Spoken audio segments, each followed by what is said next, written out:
from some time ago, so I'm sure you both know this, but today I was listening to the back episodes of Lucky Paper Radio, the premier Magic the Gathering Cube podcast. Oh, let's go. And it was a jump scare to hear a BST clip used for their cold open, episode 149, all about ramp. Wow. That's cool. And I will be excited to hear their opinions about ramp. I've never had the occasion to put together a cube myself. Oh my god, I don't know what you're talking about. Well, it's a bunch of Magic the Gathering cards, so it creates a draftable environment. So instead of buying packs, you can instead just open your own cards at home. Alana says, hi Tom and Danny. Hi. And it's cool that they used us as the intro to that cube thing. And also, ramp, Demi, is of course...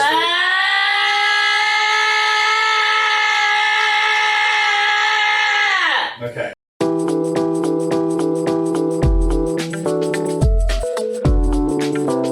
All right, let's do the thing. Okay. Hi, everybody. It's Andy here with my co-host. Jesus, what am I doing here? Yeah, you got a very different tone. Well, here's the I'm thing. not saying it's a bad thing, but... I don't like how much of a pattern I've gotten into with the intros lately. It's sounding too scripted, but I don't like just forcing a bunch of variety on it feels fake. Yeah, it is.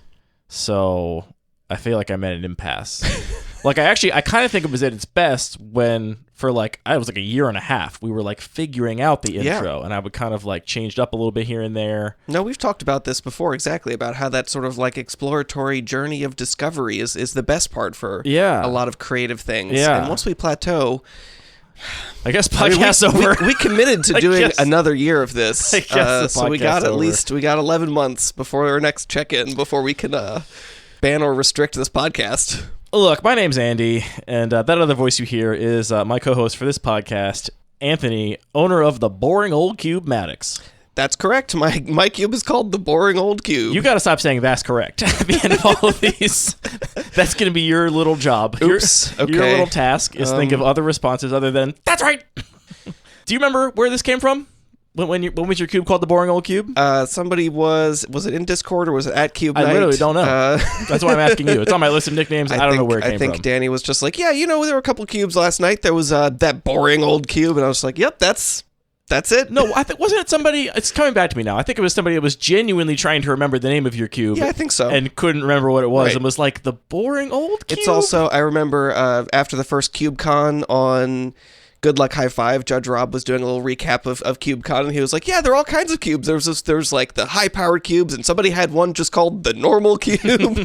I was like, that's me. Close enough. Anthony, I got a topic for us this week. Okay. I want to talk about Vintage Cube, Anthony. We almost never talk about... Why don't we talk about Vintage Cube more? We should talk about Vintage Cube. Vintage Cube is such a pillar of the Cube experience. It truly is. In so many ways held up as the ultimate expression of Cube, or, to some people, the only expression of Cube. So, why don't we talk about it more? Yeah.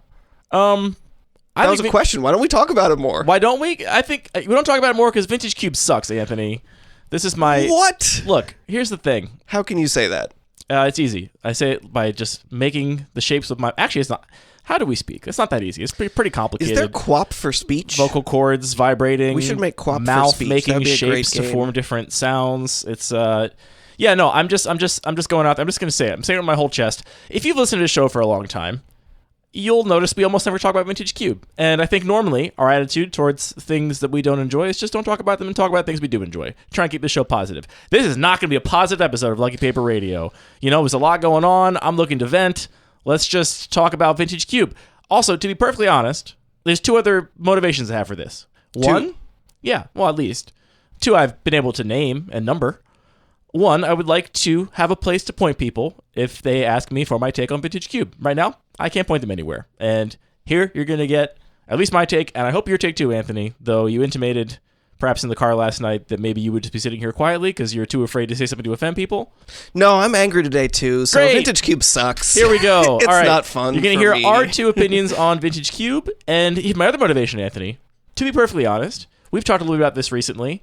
I think in some ways I have gotten too precious about my feelings are on people disagreeing with stuff I say on the podcast. And I've been pitter-pattering and like trying to word things in very careful ways so as not to offend people. And this is a great way to just rip that Band-Aid right off. Just lean into the hate, because a lot of people are not going to like this take, and that's fine. You know what? We're allowed to have different opinions. If you want to listen to a different opinion, you can listen to the next hour of his podcast. If you don't want to listen, you can turn it off and go do something else. That's the beauty of the world.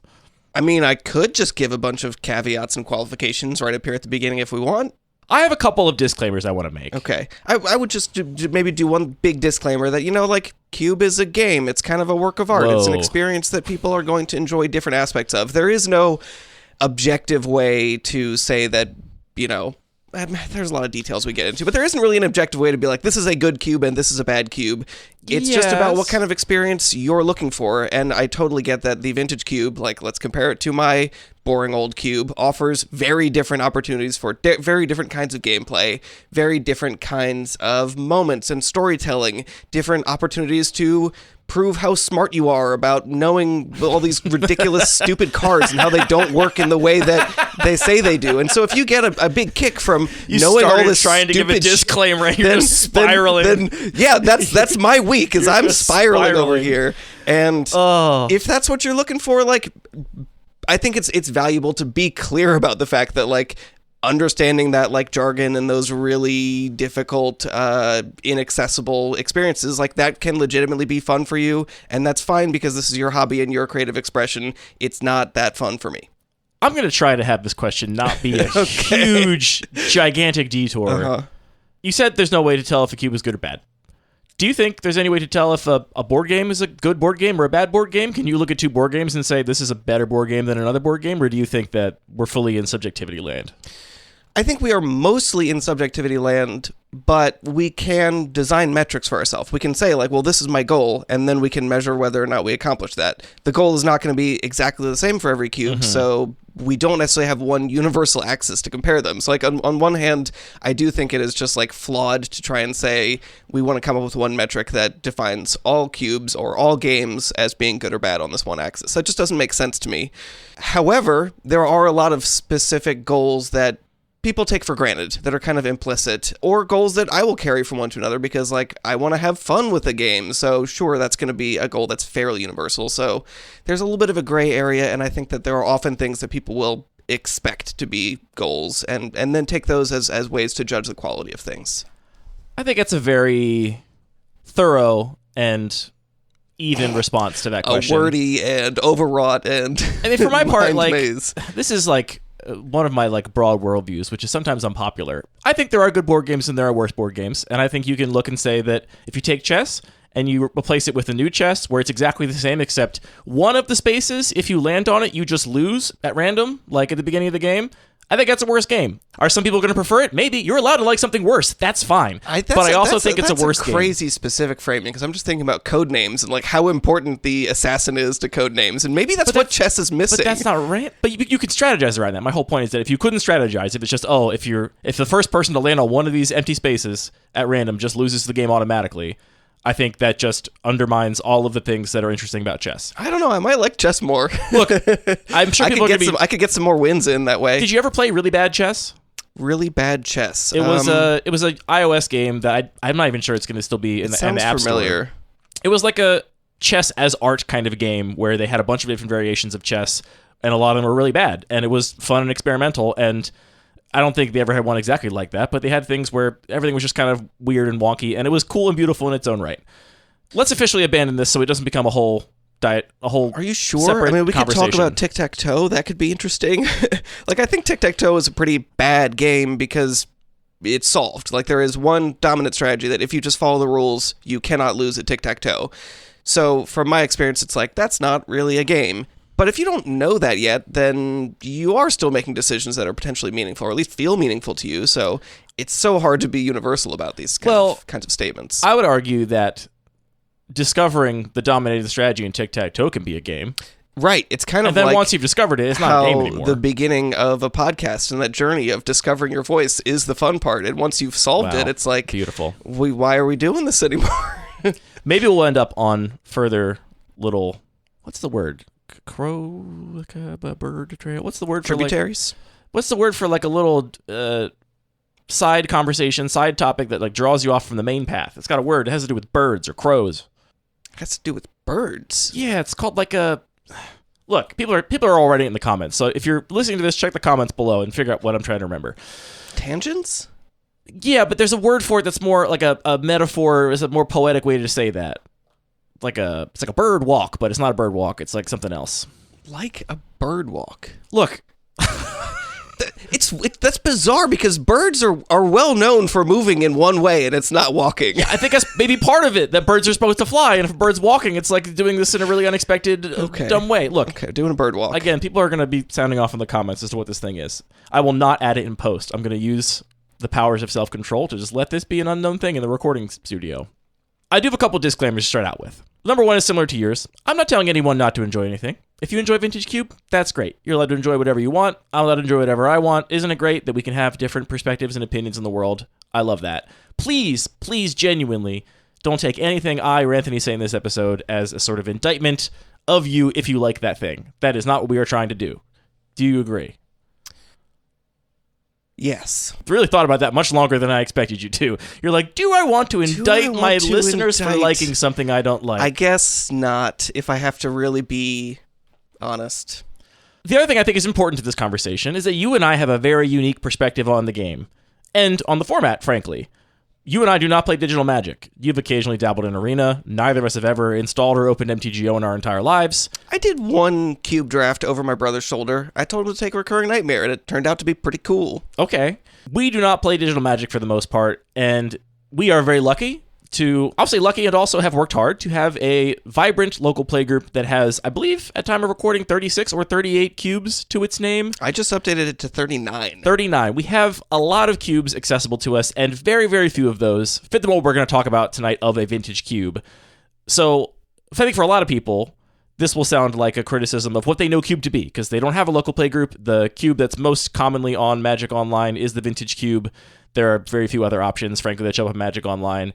And so they might be like, hey, you're saying this thing is bad, but I love it. It's like, yeah, I mean, if the options are Vintage Cube or no cube, it's probably still Vintage Cube. I mean, Vintage Cube is cool compared to other cubes. I think it sucks, and we're going to talk about why. But that's because you and I, A, have access to many, many other cubes to play, and B, rarely choose to play Vintage Cube. I drafted Vintage Cube last night. You might be surprised to hear. This is coming from a place. Oh, really? Is that number 2 on your list of things that are motivating this episode? This is coming from a list of from a recency sort of bias. But I avoid them because if the options are Vintage Cube or other cubes, I will almost always choose something else. But I also prioritize in our local play group just making sure people get to play what they want. And there were open seats in the Vintage Cube draft last night and not in the other draft, so I sat down and drafted Vintage Cube. But yeah. I can count on maybe one hand, maybe 5 or 6 times I've ever fully drafted a vintage cube. I think that context shift is important for us to sort of pause and reflect on, because I think that for probably most people that play cube, that just maybe doesn't make sense or sounds totally unfamiliar. The idea that cube for us is not sit down and play the cube on MTGO. It is, we sit down and play with people in paper, and it's going to be a rusty box of goblins or whatever. Yeah, I actually, when I was in New York a couple weeks ago for this fundraiser event, I met a bunch of new people and was like known to be the cube guy in the room. And a couple people were like, dedicated Magic players or streamers that were talking to me about cube because the cube is their interest. And we had a bunch of conversations that were interesting and kind of like, you realized you were sort of having a different conversation, well, you didn't... I had to say at some point, like, by the way, I've never drafted on Magic Online. And they're like, wait, but you're the cube person? Like, I don't understand. It's like, yeah, there's a whole world out there that a lot of people don't have access to, which maybe we can help change that slowly, one person at a time. Those are my only disclaimers, though. Listener, this is not about you. Don't take it personally. And we have a unique context that I think is very different from a lot of other people that are listening to this podcast. Is there anyone you want to point out specifically that this is not about them personally? It's occurred to me that we have enough listeners now that any given day, a decent chunk of people are listening to the podcast and it is their birthday. People listening to my voice right now, it is their birthday statistically, like a fair number of them. So happy birthday. Happy birthday, and we're talking about you. If we say anything about something you disagree with, it's because we disagree with you and we think your opinions are bad and dumb. But it's your birthday, so kind of neutral. It's your birthday, so you're allowed to have bad and dumb opinions just today. Tomorrow, get right. The first thing we got to do, Anthony, is just to find Vintage Cube. And I think it's especially important for this conversation because I'm not interested in talking about any specific Vintage Cube because I don't think any specific vintage cube is going to capture the full oeuvre of what I'm trying to describe. What I'm trying to describe is the abstract thing of vintage cube. Power-motivated cube lists that consist of the most powerful cards of all time that are mostly patterned after many, many years of the Magic Online Vintage Cube, although it's worth noting that I think the current iterations are curated by different people now. I know that Usman is involved with the curation of the current Magic Online Vintage Cube, and before that, when it got taken over by Daybreak Games, the curation also changed and was like sort of very different. So the current Vintage Cube, I think, is actually maybe more different than it has ever been from what the Magic Online Vintage Cube is, but nevertheless, I think that, you know, the past 15 years of the Magic Online Vintage Cube has largely created a like archetype that many other cube designers pursue. And it is that abstract idea I'm interested in talking about. So this is the kind of cube where you're going to have the power, because that is like an iconic component to it, and then you're going to have archetypes that are really all in, big splashy stuff. You're going to have Reanimator, you're going to have Channel, maybe a Channel of Fireball. You're going to have Fireball. Huge, I don't even know what you channel these days. Not Fireball, brother. You're going to have the huge Eldrazi. Maybe you'll have like Oath of Druids to combo in those Eldrazi and stuff like that. That's kind of what you're talking about, right? Yeah, I think there are a lot of cube owners out there that basically have this kind of cube, and they just have slowly maybe cut things they don't personally like. Maybe they don't like Oath of Druids, maybe they don't like Channel, so they have got their own sort of personal things they've cut from it, but the overall approach is still the same, and it's the abstract thing in that approach that I care about discussing. So basically, absent any other strong design focus or consideration, you are just pursuing Magic's most powerful cards. Yeah, and I feel like there's like a fairly well-established collection of cards that fit in this space from older Magic. You know, maybe there's some question about like, do you enjoy Show and Tell or not? Or does that just kind of feel like a trap? So that might be something that you see half the time. It's maybe a little bit different in the newer cards where we have like the recent most powerful cards. There's stuff like Oko, and more recently things like Ocelot Pride and Ajani Nikadal Pariah. Like, are these also things that you put into that same sort of category for the archetype of Vintage Cube? I think all those cards belong for sure. Like, every Vintage Cube I'm talking about is going to have Swords of Plowshares, Counterspell, Lightning Bolt. These are like iconic all-time staples. And then the vast majority of them are going to have the newest, most powerful thing, whatever that newest, most powerful thing is. But this gets to my other part of this definition, Anthony, because my biggest exposure to Vintage Cube, this abstract concept, was when I discovered LSV's drafts on YouTube. Now, like, I don't know, 7 or 8 years ago, when I was really watching a lot of them, I went through a phase where I would just, you know, pop those things like candy, and I'm not sure how many I watched. I watched a bunch, and that's what made me interested in building a cube of my own. That's a great and kind of complicated point, is that you're saying you don't like this, but also this was very much your introduction to Cube. Well, a big part of my point is that I think Vintage Cube sucks so much more now than it did 7 or 8 years ago. Vintage Cube is a moving target, and I think it sucks more than it ever has sucked, and we'll get into why. Okay, why wait? Why does it suck now? All right, what's wrong with it? I think the biggest problem with Vintage Cube, and the biggest reason they suck, is that cards are too complicated and complex these days. Both complicated and complex, two nuanced things. They're not the same thing. I think cards are both those things. And when it is the year 2025 and you are curating a list and you are not intentionally excluding cards because of their inherent complexity, you are just pursuing power level, right? This is absent any other design considerations. You are just going to step on a million landmines of cards that are incredibly complicated and frankly a nightmare to resolve, especially in paper. And I think a lot of this is going to be colored by our perspective, because I played this cube last night, which had the initiative. The initiative is got to be the most god-awful mechanic ever to play in paper. I mean, I've played it before. I've played Cubes of the Initiative. I understand it. I played Limited with it. I played Sealed of Adventures in the Forgotten Realms, whatever set came out with the Initiative.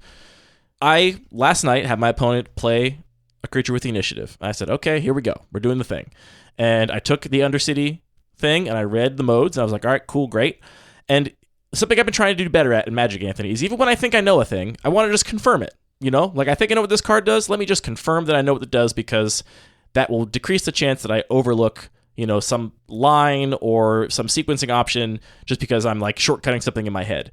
So I says to myself, okay, I know you venture into the dungeon or take the initiative. You start this dungeon when this creature enters the battlefield, right? They played the red one with Trample, and they're like, all right, I'm going to do the thing now. I'm like, all right, cool. I got this. I know that you're going to have other options. Then I was like, does this trigger on your upkeep or end step? Because I know that Monarch triggered on end step, but this one triggers on upkeep, though I'm pretty sure it does in fact trigger on upkeep. I flip the Undercity thing over, and then it describes the initiative, and I read all the rules text on both sides of this token, which takes, 90 seconds. I sit there, I stop the game, I read all the rules text, and then I go like, okay. 90 seconds... That doesn't sound like a lot, maybe, but if you think about you have like 23 unique cards in your deck and your opponent has 23 unique cards in your deck, if every card takes 90 seconds, I don't know, do math. That's too much time. But I read both sides of this card, Anthony, and I genuinely do not think it is clear from this card how this mechanic works. I think you have to know other things other than, like, this is already an additional card in addition to the card you played. You played a card that just said take the initiative on it. That little line indicates that you have to know the context of a whole nother card. It also has more text other than just taking the initiative, right? Oh yeah, I forget what the rest of the text was. And that's the other thing about these creatures do more than just take the initiative. But it's just take the initiative. That refers to a whole other double-sided card that I read both sides of. And before anybody explains this in the comments, I know what the initiative does, okay? I understand it. I'm not actually confused as to what it does. But in this moment in this game, it's like, okay, hold on. You get a dungeon, and you're now exploring through it. If I deal combat damage to you, I then go into the dungeon, and then I get my own copy of the dungeon, not your copy. Now we have 2 copies of the dungeon. It's not like we're passing this dungeon back and forth. So there's only one initiative, but there are 2 dungeons. One initiative, but 2 dungeons. And then it's like, okay, and if I take it from you, then you don't continue to venture into the dungeon on your upkeep every turn because you don't have the initiative anymore, even though if it was a regular dungeon, you would just keep going in every turn. But what if something then just tells you to venture into the dungeon? Do you get back the initiative, or do you just advance in your dungeon? Actually, sitting here right now, I don't remember. I don't think anything did say venture into the dungeon, which was merciful. So, the mechanic itself, I think it's genuinely not clear that, for example, only one player can have initiative at a time. It says, when you deal combat damage to your opponent, you take the initiative. Does take the initiative mean my opponent no longer has the initiative? I know it does, but it's just not clear from reading the text on the card. It's maddening. Here's the thing, too. I think people are listening to this are going to think, oh, Andy must be complaining because he, lost a bunch of Vintage Cube games last night. I didn't. I did very well. I went 2-1. It was great. I won because I read this whole token and, figured out potential lines, and my opponent didn't bother to read because it's too much to read. But I was trying to, participate in good faith. I read the whole thing, and I sequenced, and I managed to, take the thing and do the 5 life and kill my opponent or whatever. It was fine. It is miserable. Absolutely miserable. And the fact that so many cubes include these cards because they're powerful, in spite of this just god-awful play pattern, which, to Wizards' credit, I think makes sense when the set is all about that thing. I mean, I even have plenty of criticisms about it in that context, but when you take it out and just put 4 cards in a 360 or 540 card singleton cube that say take the initiative on it, and all of this unfolding crap happens when you cast that spell, it's awful. Truly awful. I felt that weight so much, and I think some people listening to this might be thinking, well, get good, scrub. I think many people are thinking that. If you don't, how do you respond? If it's hard for you to understand the rules of the card, it's because you didn't think hard enough. You got a small brain. You're not meant for Magic, and I think that take is, first of all, just ridiculously gatekeeping. I'm an extremely enfranchised player. I have played with these cards before. I know more Magic cards than the average Magic player by heart. And I found this to be very overwhelming. To even think about what this means to a new player coming in is I imagine you would just not take the card. They just won't. You just pass it in the draft. You literally will read it and it says, when it enters, you take the initiative. That's all it says. Yeah. So what does that mean? If you're drafting the cube, what do you do if you haven't seen it in the mechanic before? This was literally very funny. Can't do anything. We had this come up in a rotisserie draft where somebody is nobody was taking these lands that say you get a rad counter, and nobody realized that there's this whole mechanic that the rad counters aren't just a counter that something else can reference, but it's oh yeah, stuff is happening when these. Yeah, you're poisoned or something. When you I don't know what they do. Who knows? It's literally unknowable, Anthony. So there's that aspect, right? It's awful for a even remotely less enfranchised player that maybe has not played with these cards before. The experience is just truly terrible. It's also terrible for the extremely enfranchised player. Other people at my table were Vintage Cube aficionados. They talked about drafting the online Vintage Cube multiple times a week whenever it was online, and I watched them make mistakes and not realize what the dungeon was doing. And as I was talking through out loud, trying to confirm my understanding of the mechanic, people were trying to explain to me from different angles, and they were disagreeing with each other because they were trying to get their head around this thing. It is a huge burden even on the most enfranchised players to have all this additional complexity. If I'm trying to play well, I'm going to reread every card before I cast it. If I have to reread this card and the double-sided card that it references and all of the potential like things that has knock-on effects for, it just makes playing awful. It's bad. I have trouble just reading the creature types of my cards sometimes. And this complexity is not limited to just like, the initiative is a particularly, I think, egregious offender of this particular thing because the cards are very powerful. We see them in a lot of power-motivated cubes, a lot of vintage cubes, and they're just insanely complicated. But I also, in the middle of a game, I Fallen Shinobi'd my opponent and stole their Emperor of Bones. Okay, so we know what Fallen Shinobi does. Great. Mm-hmm. I stole their Emperor of Bones. This is a new Modern Horizons 3 card that people were excited about for Cube in some circles. And I read the text of Emperor of Bones, and it's got a lot of text. Some of the text is, I think, it's pay 1 and a black to adapt 2. Correct, yeah. And I'm like, okay, I played the set with adapt in it. I know what adapt does, but here I am trying to participate in good faith. Let me just remind myself of exactly what adapt does. I think you can activate it at instant speed, and I think it checks on both activation and resolution as to whether or not there are any counters on it, and if there are, it doesn't resolve. Like, that's my understanding of this mechanic. I believe it doesn't check when you put it on the stack. You can activate adapt as many times as you want. It just will only do a thing if there are no counters. Well, this is my point. I know what the mechanic does. I will just double check it. So I go to Scryfall. I go to the Scryfall page for Emperor of Bones. On the Scryfall page for Emperor of Bones, there is no full text for the adapt mechanic. It's not on the page anywhere. There's no ruling that clarifies this. So now I have looked at a card. I've said, let me do my due diligence. They couldn't fit all the rules text on this card. Oh, woe is them. Bummer. I guess I'll just go check the website that has all the rules text. It's not even on that page. So now I have to go read the, like, canonical rules for the adapt mechanic. I guess I could have thought of another card that had adapt. Yeah, just recall Aeromunculus, everyone's favorite. I could have searched for adapt, and I'm sure the first option would have KW : adapt. Sure, I could have done any of these things, but the fact that I'm having to navigate multiple pages of meta information to confirm the way a card works is absolutely insane. If there was any other game that you sat down to play and your friend said, oh yeah, cool, welcome to this game we're going to play. Oh, you don't know what that word means? You got to go check this website. Oh, okay. That doesn't have it on that website? There are lots of games like that. People get crazy for some really complicated games. I don't agree with this assessment. You think there are lots of games where you sit down and the rules are not on the game pieces and you have to go reference online materials? Oh yeah, go get your rule book and look up the random item table, and I think there are a lot of games like that. I think that the hours spent playing them, the gameplay hours, is probably a very slim fraction of all gameplay hours. I think it sucks. I think it is. Yeah. I think it is bad game design, akin to having one random space in chess just make you lose the game if you put your knight on it, right? I think it is objectively worse to sit down to a draft and not have what the cards do written on the cards. It's atrocious. I'm often shocked by, when I think about the history of Magic, around Lorwyn Block, there was a moment where people were leaving the game because it was too complicated, and they kind of had to rein in the way that the game worked to make board states that weren't just crazy and all kinds of stuff was happening. And now I look at the cards that they designed today, and also the context that so many of these cards are played with, which is Commander, where the board states are absolutely insane. What changed between these two moments? I'll tell you what changed. No one cares about what cards your opponent has in play in Commander. You don't care. You ask, what should I destroy with my disenchant? You ask, do you have an infinite combo that's going to kill me? You do not read and understand all the cards your opponent plays. No one does this in Commander. I've watched it happen 1,000 times. I'm sorry, I interrupted you. I'm riled No, up. I think you're right. I was kind of fishing for that answer.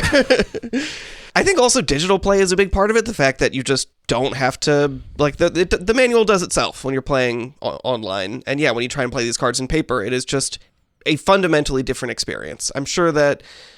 See disclaimer number 2.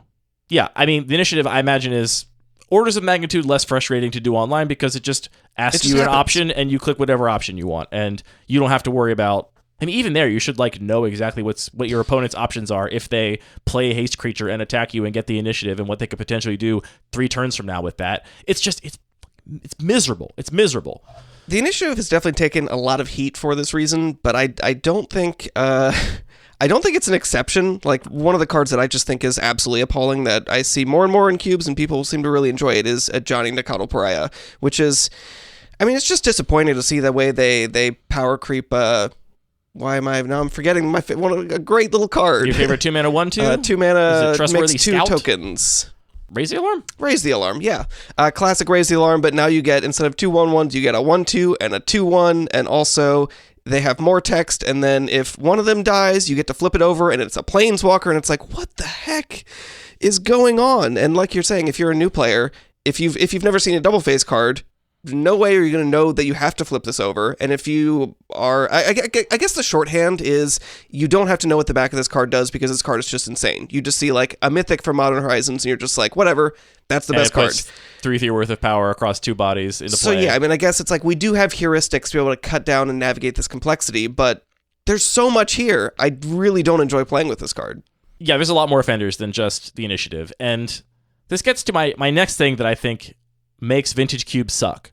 Cards, for the most part, do not have downsides anymore, and more specifically, the lack of downsides, I think, means that they don't often have like specific decks they are supporting as much as they are just generically good across all parts of Quadrant Theory, any part of the game. The cards are just good now, which people like playing with good cards. I am a good card enjoyer. I mean, I have a cube that is very powerful. I'm sure that some people will argue that mine suffers from some of the things I'm going to keep criticizing vintage cubes for.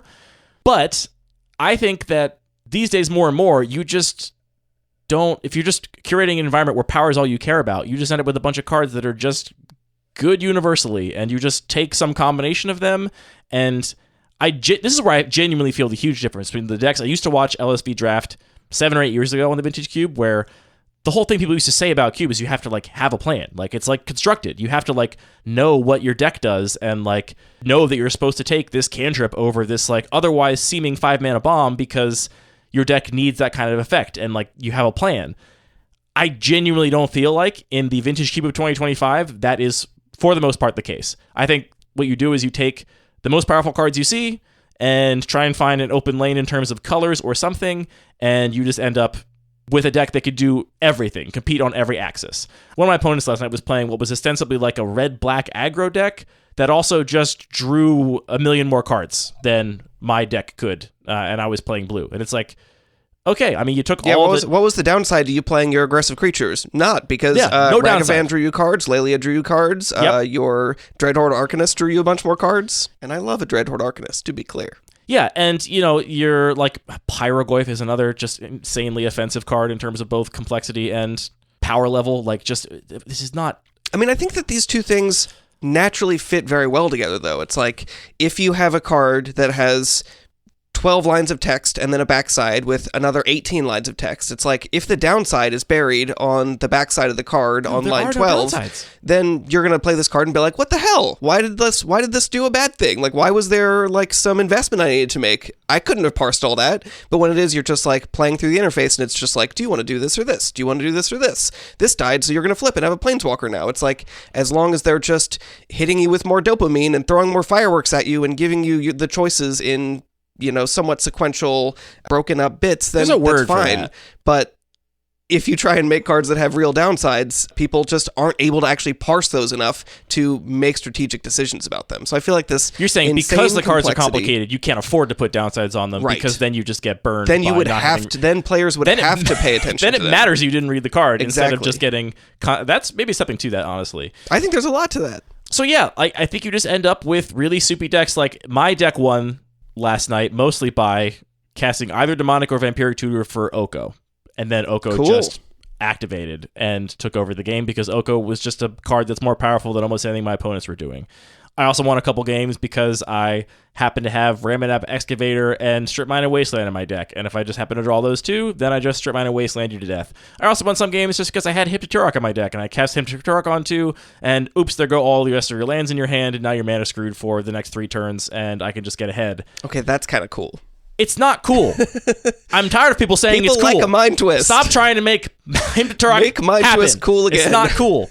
But my point is that none of those things are related to each other. These are just the good cards that I had access to, and my deck was perfectly functional.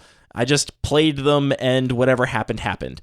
Now, this is where I think the preference can come a lot more into this. I think there's a lot of people that just prefer what we call like mid-range mirror magic, where, you know, you don't really have decks that are at like extreme ends of the spectrums of variety, and that's fine. I think if that's what you prefer, then Vintage Cube is probably closer to the kind of gameplay you would like than a lot of other more dedicated, synergistic, focused environments. I think that in combination with the incredibly powerful and complex cards makes the whole experience just suck even more, because it's not even like I can say, let me ignore some subset of these cards and instead focus on my known strategy. I'm just going to draft like a focused reanimator deck.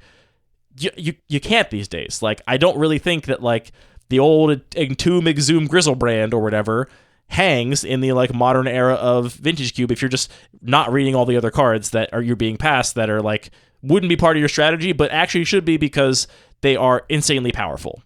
Yeah, and then you put Inti in your reanimator deck, and then, oops, you just kill your opponent with Inti, because that's better than whatever you were going to reanimate. It's synergistic. Yeah, you put Inti and Fable the Mirror Breaker in your reanimator deck, and then you're just like, I guess I'm also the best aggro deck at the table, too, because of these two cards that do everything. Every card does everything. Actually, maybe it's kind of a liability if I draw my reanimate in the wrong time, so maybe we just cut that. No, you just discard it to Inti or Fable the Mirror Breaker if you draw at the wrong time. Oh, perfect. Good point. You have a great use for all the cards that are no good at that point in the game. I think this is the part that has gotten...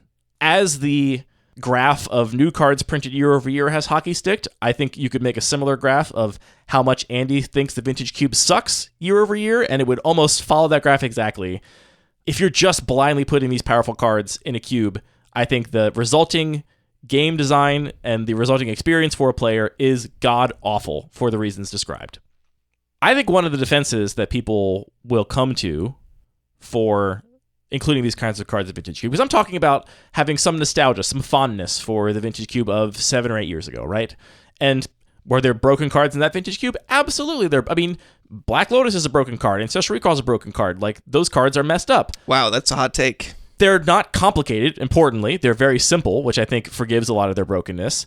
And to be clear, I am not complaining about there being powerful cards, or there even being a huge power delta between the best and worst cards in a cube. I actually think it can be very fun.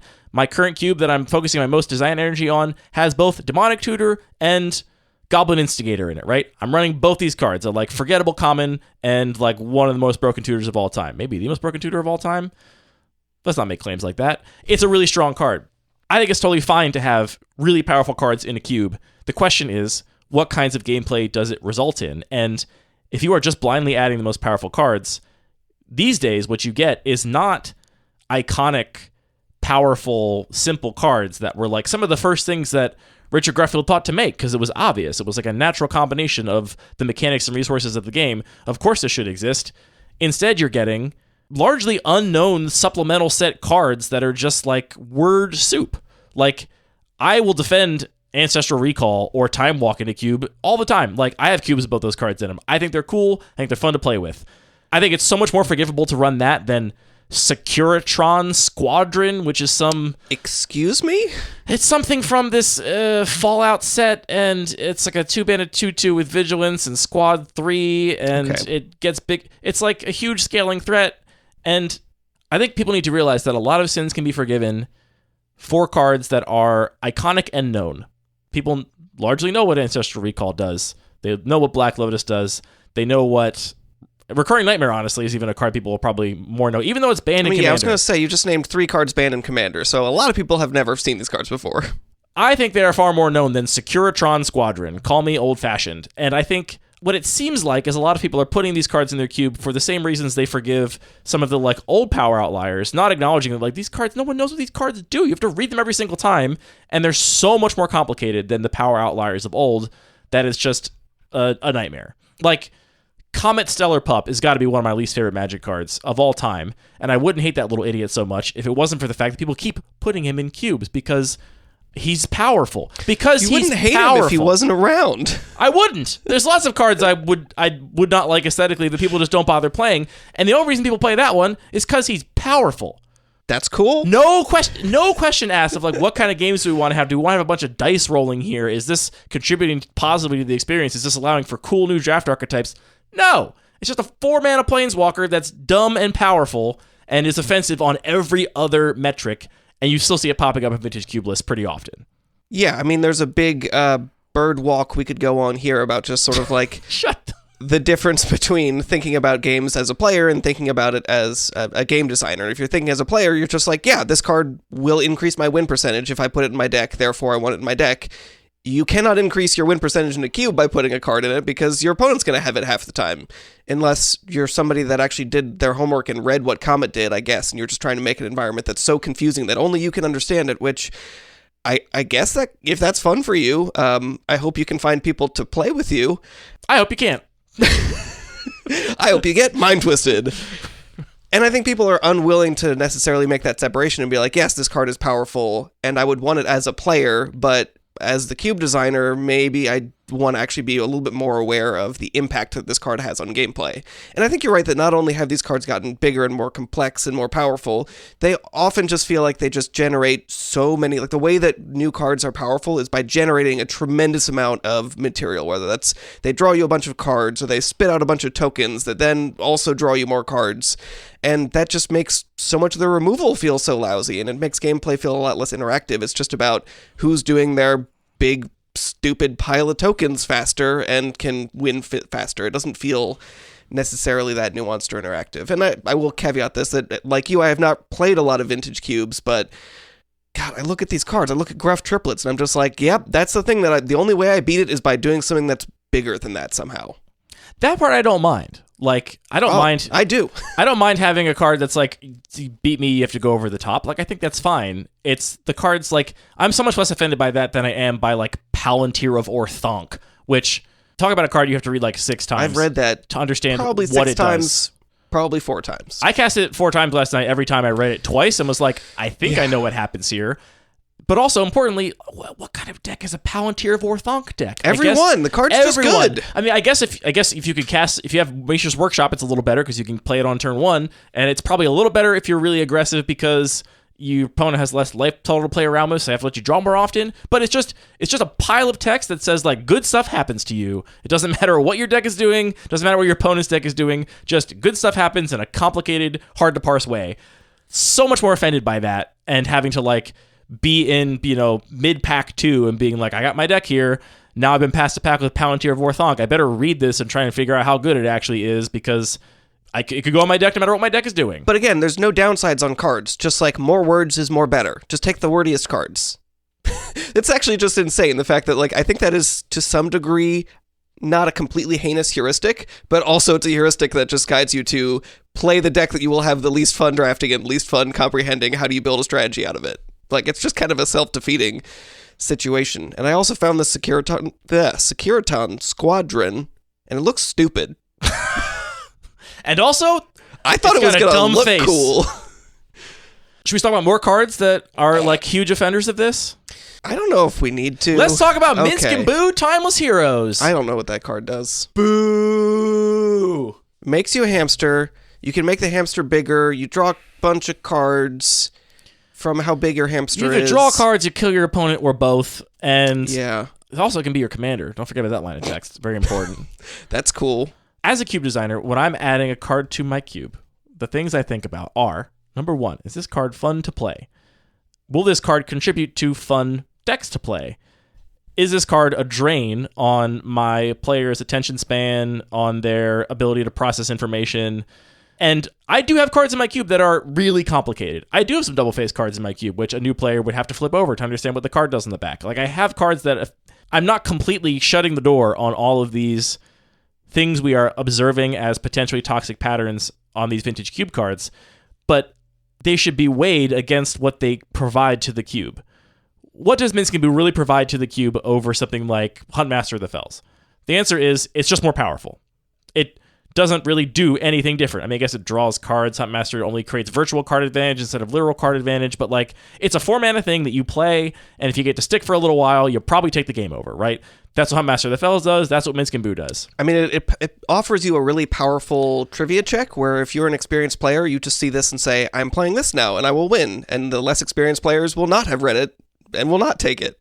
Yeah. So that's cool. It is really funny how people just get punished so hard in the draft for not knowing these cards. Like, that happened in our draft last night of people just not knowing the initiative cards and being like, oh, I didn't I didn't realize that one had the initiative. I've only ever seen White Plume Adventurer and Seasoned Engineer. I didn't know there was a green one and a red one, and I didn't read the card, and now I passed it to my opponent, and now he's crushing everybody with those cards. So, oops. Guess I should have read that better. I mean, should we talk about cards that just don't make any sense, like Council's Judgment? This is one of the cards that I think is one of the biggest offenders, where you would just never write the text that way for a 2-player Magic, but because of this weird context it was printed in, we have Council's Judgment. Yeah, that one's annoying, but I do think we're kind of actually I think we're triggered by slightly different things in the Vintage Cube experience, because Gruff Triplets, Council's Judgment, those I can handle, right? Like, okay, that's fine.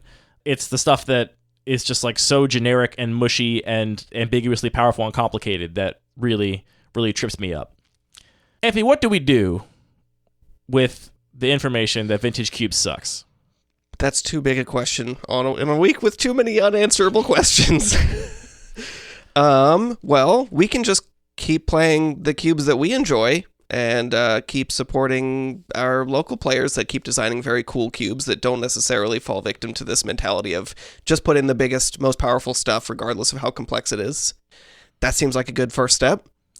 I agree. I think that's definitely what we should do, and I'm just going to be further trying to avoid vintage cubes whenever I can in actual drafts. Like, one of the other recent-ish times I drafted a vintage cube was last year at Boston Cube Party. I told the story in the podcast of the entire pod saying blue was overrated in vintage cube because it was always fought over, and then nobody else touched it but me, and I had the most broken mono blue deck in existence. Did you seed that rumor? Because that was a pretty cool strategy. No, I was literally sitting there not saying anything because I didn't care to engage in vintage cube discourse. I don't want to talk about vintage cube. Just like, not interesting to talk about. Not interesting. They were all like... Not interesting to talk about it. Yet you just talked about it for like an hour. Yeah, well, this is venting. This is why we're only doing it this one time, and we don't do this every week on the show.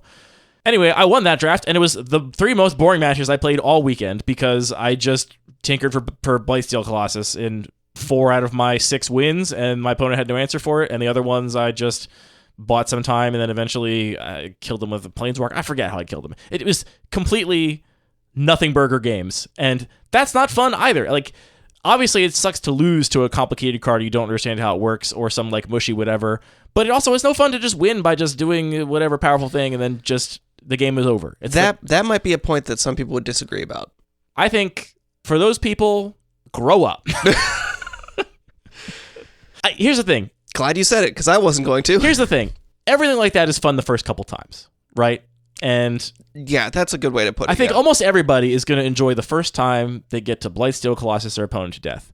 And my outlet for that kind of magic, because I don't play that much Vintage Cube, has been my own Degenerate Microcube, which is designed to have a dynamic environment with not that many overcomplicated cards and a diverse range of strategies that all are equally unfair and can like play in the same space together.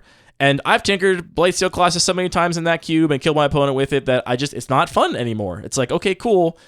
This did not create any interesting decisions.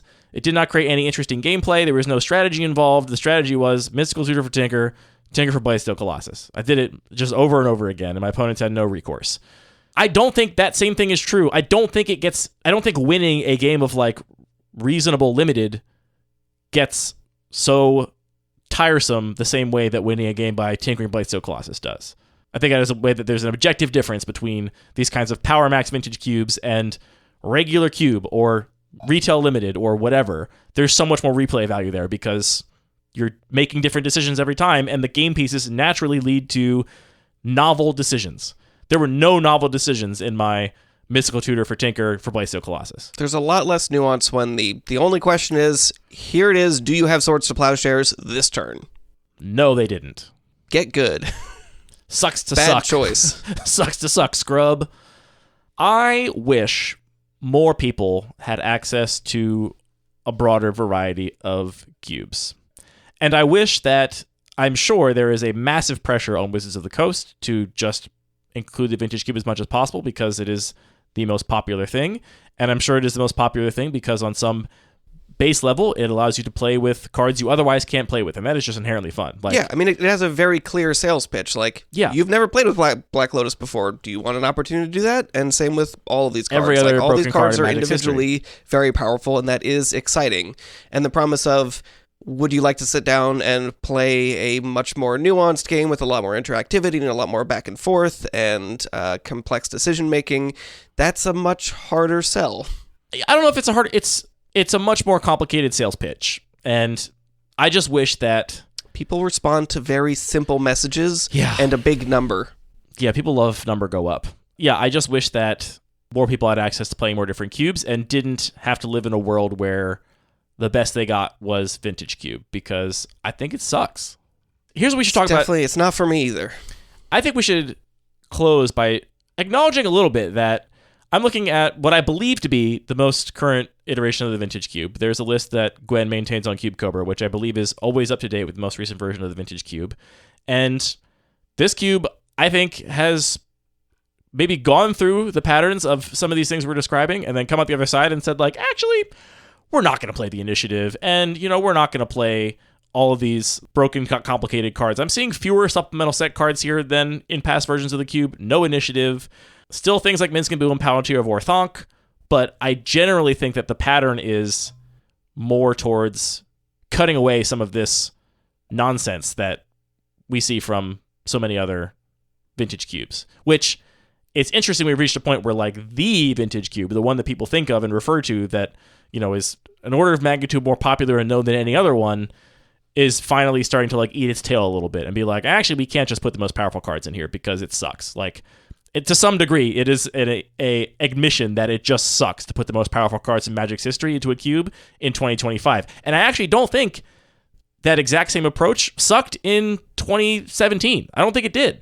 I think it was way better back then just to put the most powerful cards in the set, but now with all the supplemental sets, all the commander products, all the additional IP, all the non-standard things that just give you crap like Athari Sun's Glory and Palantir of Orthonk, it just sucks to build a cube that way, and I think we're finally starting to see the mothership at least come around to the idea that, yeah, we kind of actually shouldn't put everything in there. Like, can you think of stuff prior to this era of Magic that would have been excluded from the Vintage Cube because it just kind of sucked to play with? I can think of one example. So many just get a pass now that it's like, oh yeah, of course we have to have Strip Mine in here because it's iconic now. It's like part of the expectation.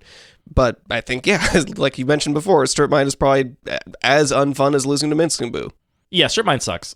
Strip Mine sucks to play with and against. That's actually one card that I always say, like, I got past Strip Mine, pick 5 in our 6-player pod last night and was offended. And then I proceeded to kill people with Strip Mine all night. At least that card's simple. At least it's iconic and known. It does, in fact, suck to play with. There was also recently that No Hold Bards cube on MTGO where they did just go back and put in all of the things that were totally broken that they have excluded on power level. And I think that was maybe a little bit eye-opening for people to realize that, oh yeah, there is a bunch of stuff that's been deliberately excluded at this point. Yeah, and I guess actually, maybe that's a better way to say it. I think if you had made the 2017 No Holds Barred Cube and compared it to the 2017 Moto Vintage Cube, I think it was supposed to be way more similar than the current No Holds Barred Cube and the current Magic Online list. The one thing I can think that has been excluded for a long time because it is kind of broken and not fun is Time Vault. And that was the thing that dominated the No Holds Barred Cube list because it's just kind of at a different level of broken, and being completely colorless and going in any deck is like the epitome of, doesn't matter what you're doing, just take this card and go off with it. It's funny because the last time I drafted a Vintage Cube, I first picked Time Vault and then never saw a single way to untap it. Honestly, a blessing. You wouldn't have had fun just doing that all night, I don't think. I might have. I guess how many times have you done it before? 0. You would enjoy it the first time then, for sure.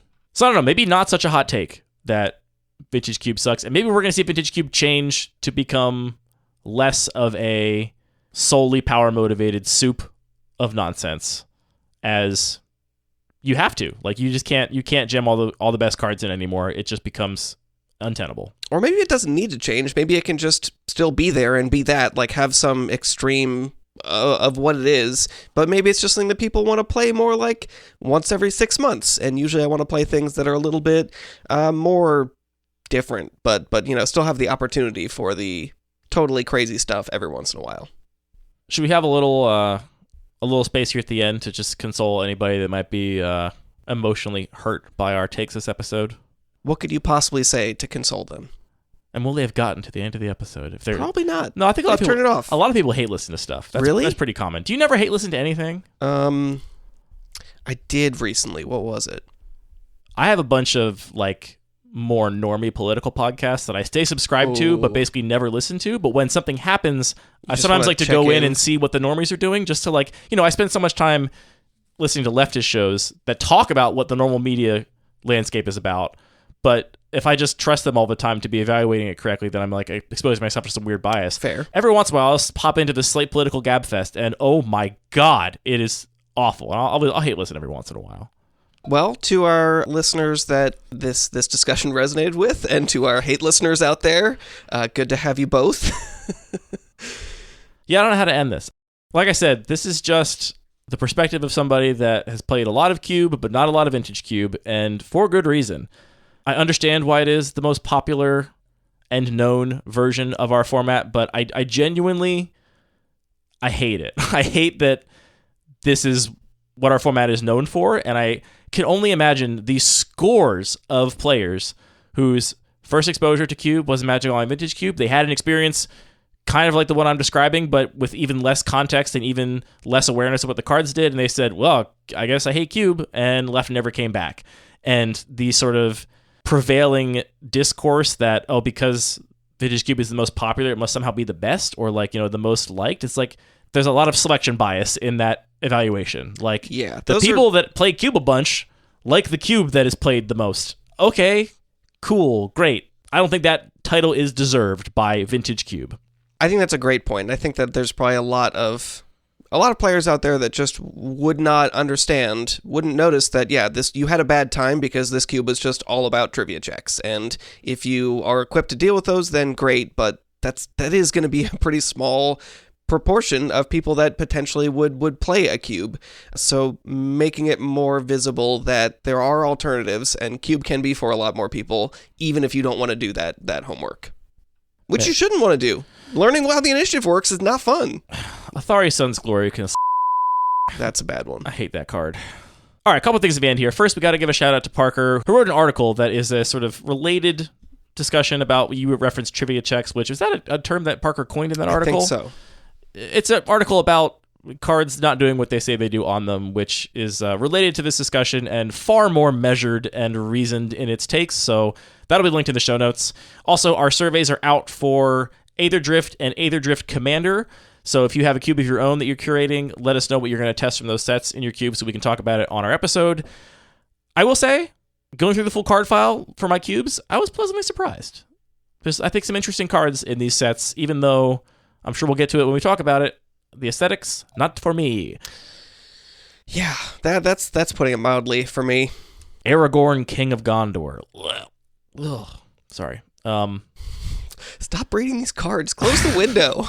Here's one more announcement. I guess only for you sickos that got to the end of the podcast. I kind of want to do a segment, or maybe a whole episode in the show, where we talk about the complex social dynamics of trying to grow and foster a playgroup. Since we've been so kind and fostering in this episode, don't you want advice from us based on this episode? I think there's a big precedent for like relationship advice podcasts, which I actually think is a very good format, because if you just had a podcast where you talked about like how to be a kind and loving partner in the abstract every week, that would be a very hard thing to make interesting and make people listen to. There have got to be 20,000 such podcasts. Well, there are, but they're nowhere near as popular as the ones that give relationship advice, where you take a specific concern and you get to like apply the knowledge in a less abstract way. And also, you get a little bit of like narrative storytelling of like, here's a little bit of the drama from somebody else's relationship, right? Examples and narratives help. So, if you're out there trying to grow a playgroup and you have a problem you're trying to solve, or you want some advice on a specific scenario, you got a player that refuses to draft any cube of their own, you got people showing up that are giving off bad vibes, or they're stinky, I don't know. There's a lot of problems. There's a lot of problems you can run into when you are trying to foster a playgroup. If you've got one of those problems, ideally send us a voice memo to mail@luckypaper.co, or you can find us on any of the various social media platforms where you ask your question. You can also write it in if you really prefer not to put it in a voice memo. If you do that, though, I do reserve the right to apply any sort of automatically generated voice to your letter that I want. So you're taking your life into your own hands if you let me apply any voice I want to your message.